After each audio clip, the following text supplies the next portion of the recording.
And again, even though Rachel Dolezal has resigned, we really don't expect this conversation to end anytime soon. Joining us now to discuss this, political consultant Karen Dumas and the president of the National Action Network of Michigan, Reverend Charles Williams II. Thank you both for joining us. Reverend, we'll start with you. Before we talk about her stepping down, what did you think of her misidentifying herself as a black woman? You know, I think any time that you take the opportunity to deceive the American people or deceive the public, it's wrong. It clearly was a deception for her to mark or to portray herself as an African American in any type of way, legitimately, when it comes to applications and other opportunities like that.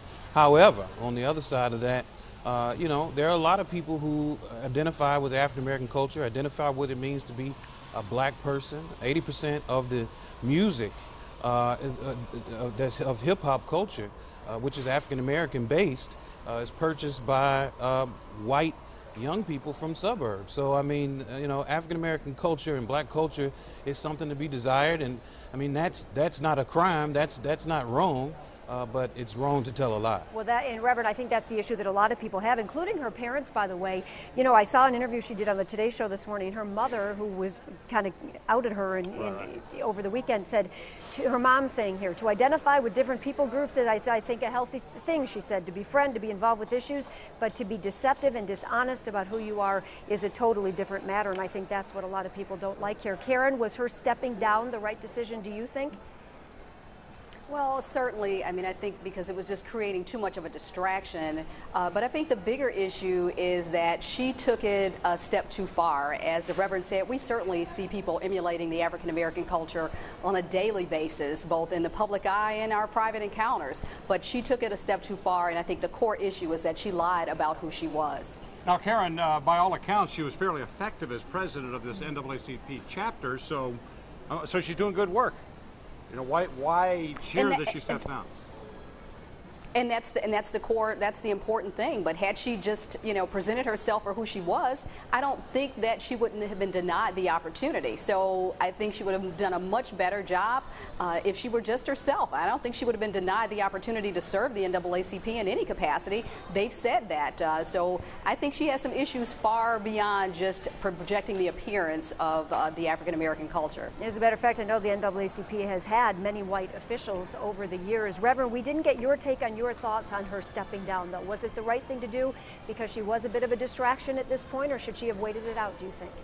I think the distraction was created by her, you know, being disingenuous about who she was. Although her work was very clear, made by the NAACP as good work, you know, we got to remember the NAACP was founded out of the Niagara movement, which was not just African Americans or blacks. It was whites and it was blacks, as well as so many other civil rights organizations that have been organized. So, you know, should she have stepped down? I think the step down was appropriate because she has to explain the deception. But, you know, should she stay involved? We'll see.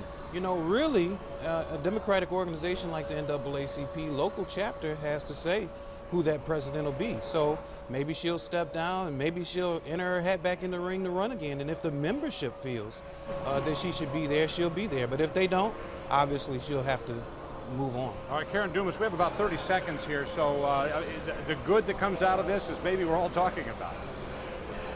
Well, I mean, if we want to be politically incorrect, I mean, certainly it brings to the discussion of not just African Americans emulating the white culture, as we always talk about, but certainly there are those in the white culture that are emulating African Americans. It brings race to the forefront of the discussion, which I always think is a healthy thing. And it reminds us that black is beautiful, baby. Both of you. Good final word. We do appreciate that. Thank you both. Karen Dumas, we appreciate having you with us. Reverend Charles Williams II, you as well. Thank you. Still ahead here on the Now Detroit.